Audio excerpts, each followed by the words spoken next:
사도신경으로 우리의 신앙을 고백함으로 3월 24일 수요일 사순절 기도회를 시작하겠습니다.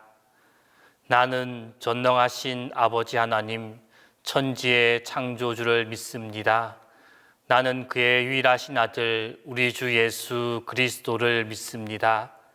그는 성령으로 잉태되어 동정녀 마리아에게서 나시고 본디오 빌라도에게 고난을 받아 십자가에 못 박혀 죽으시고 장사된 지 사흘 만에 죽은 자 가운데서 다시 살아나셨으며 하늘에 오르시어 전능하신 아버지 하나님 우편에 앉아 계시다가 거기로부터 살아있는 자와 죽은 자를 심판하러 오십니다. 나는 성령을 믿으며 거룩한 공교회와 성도의 교제와 죄를 용서받는 것과 몸의 부활과 영생을 믿습니다.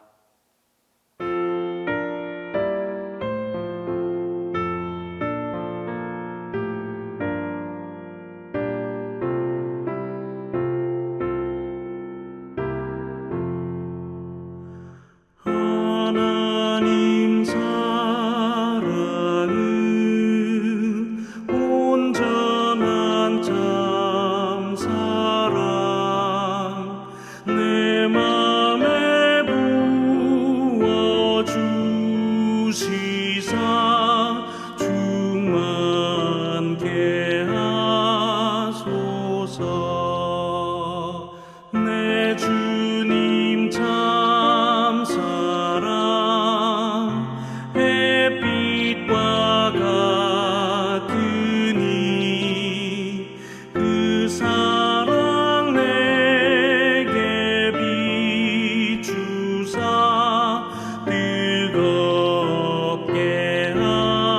하소서.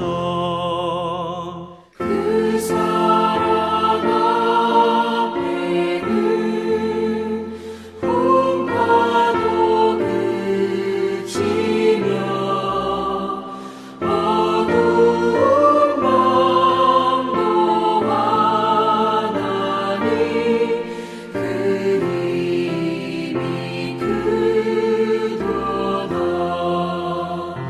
하나님 사랑은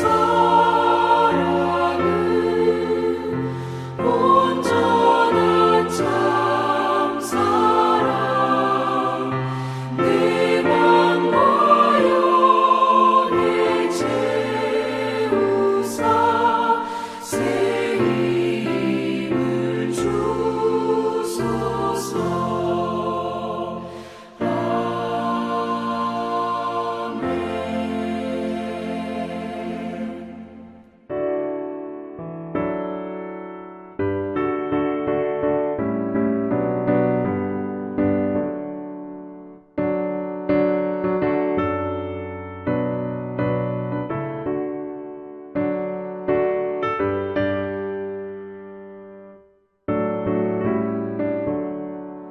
주여 나의 생명 나의 정성 드립니다. 이 작은 나의 생명 나의 정성 다해 주님만을 위하여서 살기 원하오니 주여 잡아주소서. 나를 잡으소서. 주님만을 위하여 살게 하소서. 불같은 성령으로 충만케 하옵소서. 환난이 와도 핍박이 와도 주님만 위해 살게 하소서. 나의 가진 모든 것과 드립니다. 아무리 나 혼자서 몸부림쳐봐도 우리들의 힘으로는 어찌할 수 없어. 주만 의지합니다. 주 의지합니다. 성령으로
공동 기도를 다 함께 합니다.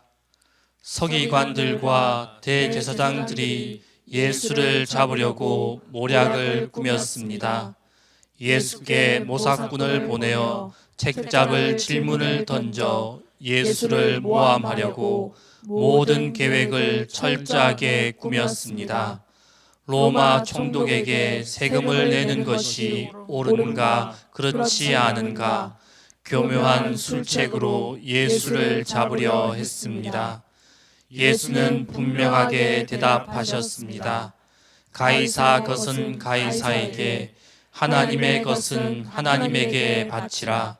이 확실한 대답으로 말문을 막아버리셨습니다. 분명하게 구별하여 드려라. 하나님의 것은 하나님께 드리고 가이사의 것은 가이사에게 주라는 주님의 명령에 순종하게 하소서. 아멘.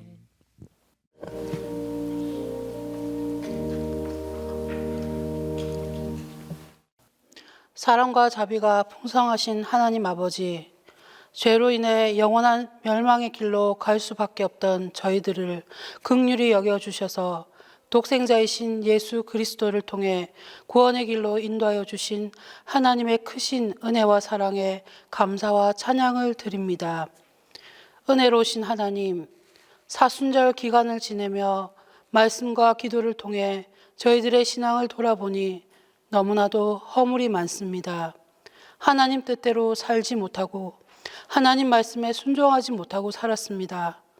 바리새인과 같이 늘 주님을 시험하고 베드로처럼 순간순간 주님을 부인하며 연약한 믿음으로 살았음을 용서하여 주옵소서. 주님, 예수님의 십자가 사랑으로 허물 많은 저희들을 새롭게 하여 주시고 하나님과의 관계가 회복되어지며 하나님과 화목하게 살아갈 수 있도록 인도하여 주옵소서.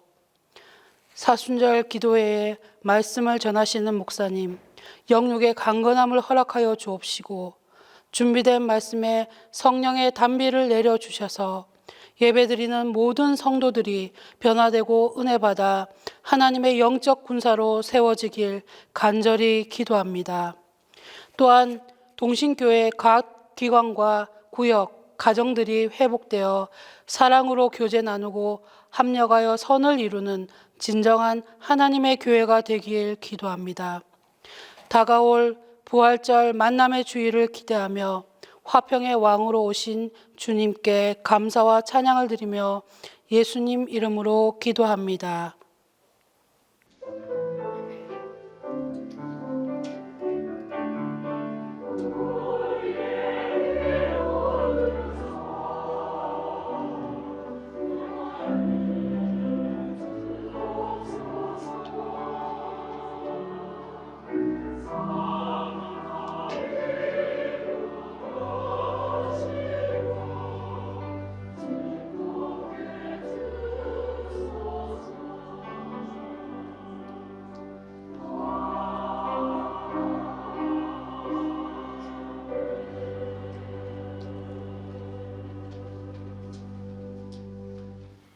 오늘 우리에게 주신 하나님의 말씀은 마가복음 12장 13절에서 17절입니다. 신약 성경 마가복음 12장 13절에서 17절입니다.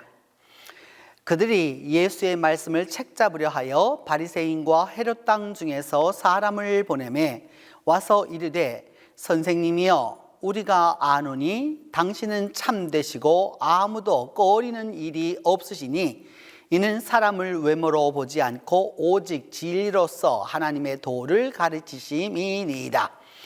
가이사에게 세금을 바치는 것이 옳으니까 옳지 아니하니까 우리가 바치리까 말리까 한데 예수께서 그 외식함을 하시고 이르시되 어찌하여 나를 시험하느냐 대란에 온 하나를 가져다가 내게 보이라 하시니 가져오았거늘 예수께서 이르시되 이 형상과 이 글이 누구의 것이냐 이르되 가이사의 것이니이다.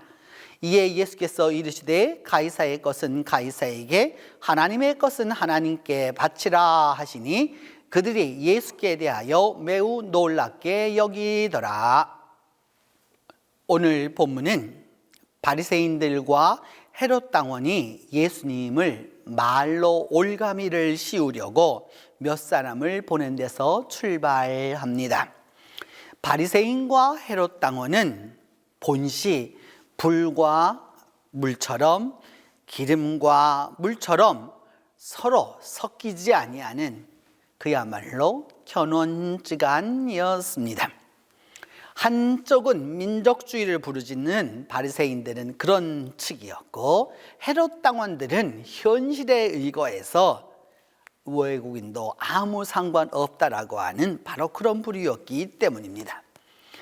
그런데 이 둘이 이번만은 하나가 되어서 예수님께 나왔습니다. 선생님, 우리는 선생님이 아무도 두려워하지 아니하고 진리만을 말씀하시는 분인 줄로 알고 있습니다. 선생님은 사람을 겉모양으로 판단하지 아니하시고 하나님의 진리를 참되게 가르치시는 분인 줄로 압니다.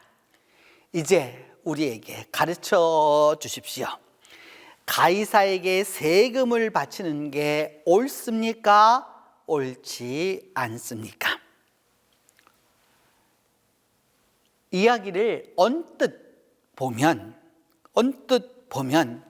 지극히 겸손하고 또 비단결같이 부드러운 말씀이나 이런 것으로 쫙 포장이 되어 있지만, 속을 들여다보면 이리 말해도 걸리고 저리 말해도 걸리는 올무입니다. 가이사에게 세금을 바치라고 하면 매국노라고 몰아붙일 것이고, 바치지 말라고 하면 반역자로 달려가 신고할 것이기 때문입니다. 올무 중에 올무인 것이죠. 그 어느 쪽으로도 대답해도 다 걸리는 외통수입니다. 예수님은 이 비열한 의중, 그들의 그 외식함을 아시고서 이렇게 말씀하셨습니다. 데나리온 하나를 가져다가 내게 보여달라. 그러면 내가 가르쳐 주리라. 그들이 이 돈을 가져오자 예수께서 그들에게 물으셨습니다. 이 돈에 새겨진 그 형상과 글이 누구의 것이냐? 그러자 그들이 대답하기를 가이사의 것입니다. 이렇게 말하니까 예수님이 말씀하셨습니다. 그렇다면 가이사의 것은 가이사에게, 하나님의 것은 하나님께 바치라. 이것이 예수님의 답변이었습니다.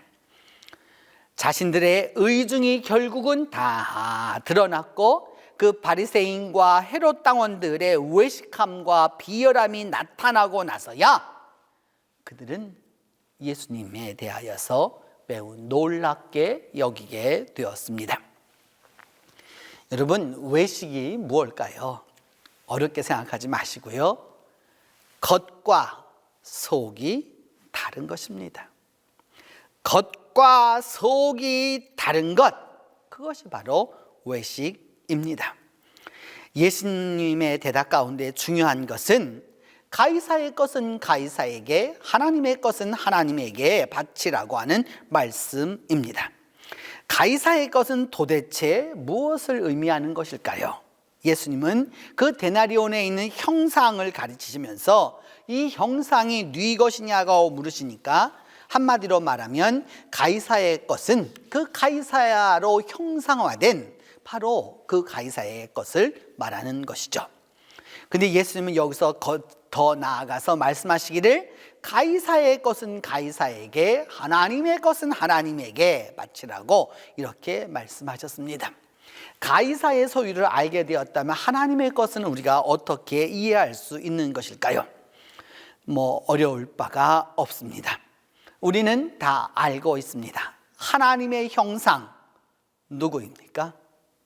가이사의 형상이 가이사의 그 소유를 말하는 것이라면 하나님의 형상은 곧 누구를 말합니까? 바로 만물 가운데 그 제1인자로 만드신 인간입니다. 인간만이 창세기 1장 26절로 27절에 보면 하나님이 우리의 형상대로 우리의 모양대로 우리가 사람을 만들자라고 말씀하셨습니다. 그 어떤 동물에도 그 어떠한 것에도 이 말씀을 하지 않으셨습니다. 오직 사람에게만 이 말씀을 하셨고 그 하나님의 형상대로 만들어진 그 인간이 바다의 물고기와 하늘의 새와 가축과 이 온 땅과 땅에 있는 모든 것을 갖다가 다스리게 하자 하셔서 하나님이 자기 형상 곧 하나님의 형상대로 남자와 여자를 창조하셨다라고 말씀하고 있습니다. 우리가 하나님의 형상으로 지음받은 존재라는 사실이죠. 그것이 바로 인간의 정체성입니다. 예수님은 말씀합니다. 가이사의 것은 가이사에게, 하나님의 것은 하나님에게 바치라. 곧 우리가 하나님의 형상이라고 하면 우리는 우리의 삶을 어디에 두어야 합니까? 어디에 우선순위를 두고 살아야 할 것입니까? 우리를 불행하게 때때로 또 불편하게 만드는 것은 도대체 무엇입니까? 불평하고 불만하는 그런 마음들이 점점 많아지는 것은 참 큰일이라고 생각합니다. 사람들이 자기가 있는 그 자리에서 평안함을 누리지를 못합니다. 하나님이 그 자리에 나를 두었다라고 생각하지 않으니까요. 마음속으로는 사람을 원망하고 불평합니다.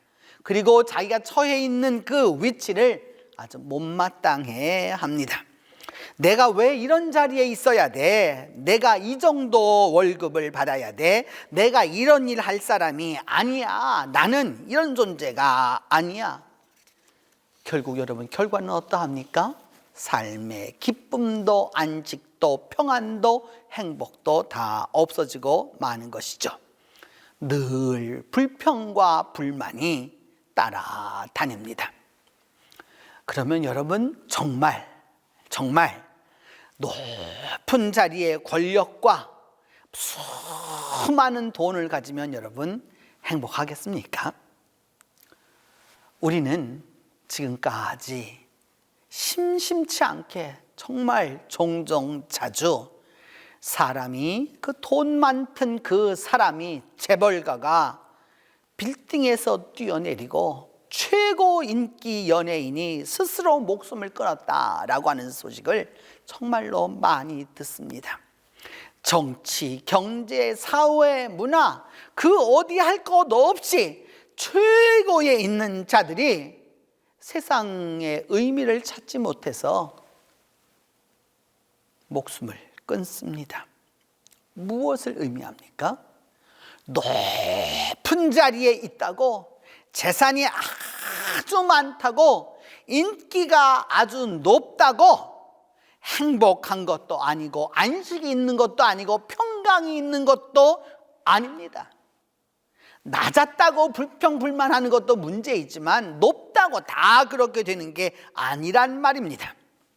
왜 그럴까요? 이유는 여러분 여러 가지가 있겠지만 그 근본적인 이유는 하나님이 주셨다라고 하는 사실을, 하나님이 주신 자리라고 하는 사실을 받아들이지 않기 때문입니다. 정말 믿음에 있어서 중요한 것은 지금 이 자리에 하나님이 나를 두셨다라고 믿어야 하는 것입니다. 하나님이 나를 이 시간 이 자리에 여기에 두셨다라고 믿는 것이죠. 3월 24일 수요일 이 현재 나를 여기에 존재하게 하셨다라고 믿어야 합니다. 그리고 그렇게 믿는 사람이 안식과 평강을 누리게 되는 것이죠. 왜냐하면 믿음이 있기 때문입니다. 나를 그냥 내가 이 자리에 우연하게 존재한 것이 아니라 지금 나를 여기에 존재케 하신 분은 하나님이시라는 사실이죠. 그래서 우리가 여러분 찬송하지 않습니까? 높은 산이나 거친 들이나 초막이나 궁궐이나 내 주 예수 모신 곳이 그 어디나 하늘나라라고 그렇게 찬송할 수 있음이 바로 여기에 있는 것이죠. 하나님이 나를 만드셨고 나를 구원하고 계시고 나와 동행하고 계시다라는 사실을 믿으면 이 찬송이 우러나오는 것이죠. 우리가 높은 산에 가 있든지 별 볼 일 없는 그 초막에 가서 살게 되든지 또 궁궐에 가서 거하든지 중요한 것은 그 자리가 하나님이 주신 안식의 자리라는 사실입니다. 하나님이 내게 주신 그 자리를 받아들여야 하는 것이죠. 인생을 행복하게 살고 싶고 인생을 평화롭게 살고 싶고 인생을 의미 있게 정말로 살고 싶다면 내가 하나님의 형상이라고 하는 사실을 기억해 두어야 하는 것이죠. 하나님의 자녀라고 하는 사실을 받아들여야 합니다. 내가 하나님의 자녀가 될 수 있을 때, 하나님의 자녀라고 하는 것을 깨달을 수 있을 때, 그때 하나님의 축복이 함께하는 것입니다. 그리고 그 축복이 축복임을 아는 자에게 하나님의 은혜가 더하게 되는 것입니다. 함께 기도하겠습니다. 하나님, 우리에게 십자가의 은혜를 깨닫게 하여 주시옵소서. 십자가의 은혜를 통하여서 우리 모두가 살아가고 있음을 다시 한번 깨닫게 해 주시옵소서. 하나님의 형상으로 지음받은 우리를 기억하게 하여 주시고 하나님의 형상으로 지음받음을 다시 한번 회복시켜 주시옵소서. 세 번째로 하나님의 그 십자가의 은혜로 우리가 하나님과 다시 화목할 수 있도록 위하여서 함께 기도합니다. 같이 기도하겠습니다. 사랑하는 하나님, 이 시간 우리 모두에게 십자가의 은혜를 베풀어 주시기를 기도합니다. 주님, 우리가 십자가를 보아왔고 십자가의 은혜를 말해왔고 십자가의 은혜를 들어왔고 십자가의 말씀을 배워왔습니다. 그럼에도 불구하고 아직도 온전하게 십자가의 은혜를 깨닫지 못하는 우리의 어리석음을 용서하여 주시고 우리가 가야 할 길이 무엇인지를 올바로 깨달을 수 있도록 하나님이 함께하여 주시옵소서. 주님, 믿음을 가졌으되 가이사야에게 세일을 바치는 게 가하냐 불가하냐라고 와서 예수님께 말했던 그 어리석은 바리새인들과 헤롯 당원들이 되지 말게 하여 주시고 우리는 십자가의 은혜를 전파하는 그리스도인들이 될 수 있도록 하나님이 함께하여 주시옵소서. 하나님, 가이사의 것은 가이사에게, 하나님의 것은 하나님에게 바치라고 하셨던 주님의 그 말씀을 기억하며 하나님의 형상으로 지음받은 우리 자신을 돌이켜봅니다. 주님, 이 시간 우리 모두에게 다시 한번 하나님의 형상으로 새롭게 만들어 주시고 우리의 언어를, 우리의 생각을, 우리의 영혼을 다시 한번 하나님의 형상으로 빚어주셔서 우리 모두가 존귀한 자로, 평강한 자로, 화평한 자로 살아갈 수 있도록 하나님이 은혜를 더하여 주시옵소서. 자비로우신 하나님, 그리함으로 말미암아 우리 모두가 다 하나님의 형상으로 다시 한번 회복되어서 하나님의 자녀의 기쁨을 얻을 수 있도록 하나님이 은혜의 은혜를 더하여 주시옵소서. 하나님, 우리가 십자가의 길을 걸어가면서 예수 그리스도가 우리의 십자가의 그 화목자라고 하는 사실을 깨달으며 주님 앞에 나아가고 있습니다. 하나님, 다시 한번 기도하오니 우리가 이 십자가의 길을 걸으며 이 사순절 기도회를 통하여서 하나님과 더욱더 화목하도록 은혜를 베풀어 주시기를 기도하고 또 기도합니다. 자비로우신 하나님, 간절히 간구하고 기도하오니 은혜를 베풀어 주셔서 우리 동신의 가족 모두가 하나님 안에서 다시 한번 십자가의 은혜로 회복하게 하여 주셔서 화목자이신 예수 그리스도를 따라서 하나님과 화목하도록 은혜를 베풀어 주시옵소서. 그리하여 하나님의 평강이 우리와 함께하여 주시고 하나님의 능력이 우리와 함께하여 주셔서 진정으로 우리에게 기쁨이 충만하도록 은혜를 베풀어 주시옵소서. 자비로우신 하나님, 이 시간에 기도하는 것은 우리의 동신의 가족들 가운데서 아픈 자들을 위하여 기도합니다. 육신이 병약하여서 질고로 주님 안에서 힘들어하고 있는 우리 성도들을 기억하여 주시고 한 사람 한 사람 이 시간 찾아가 주시고 만나 주시고 주님께서 치유하여 주시고 회복시켜 주시기를 기도하고 또 기도합니다. 주님, 아픔의 현장에서, 고난의 현장에서, 고통의 현장에서, 질병의 현장에서 주님을 만나서 주님 안에서 회복됨의 역사가 있도록 하나님 은혜를 베풀어 주시옵소서. 주께서 친히 우리의 질고를 지셨다는 주님의 말씀을 기억하오니 주님, 우리 성도들의 질고를 다 대신 져 주시고 깨끗하게 정결하게 회복될 수 있도록 하나님이 함께하여 주시옵소서. 이제 주님께서 가르쳐준 기도로 오늘 사순절 기도에 마치도록 하겠습니다. 하늘에 계신 우리의 아버지, 아버지의 이름을 거룩하게 하시며 아버지의 나라가 오게 하시며 아버지의 뜻이 하늘에서와 같이 땅에서도 이루어지게 하소서. 오늘 우리에게 일용할 양식을 주시고 우리가 우리에게 잘못한 사람을 용서하여 준 것 같이 우리 죄를 용서하여 주시고 우리를 시험에 빠지지 않게 하시고 악에서 구하소서. 나라와 권능과 영광이 영원히 아버지의 것입니다.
주옵소서.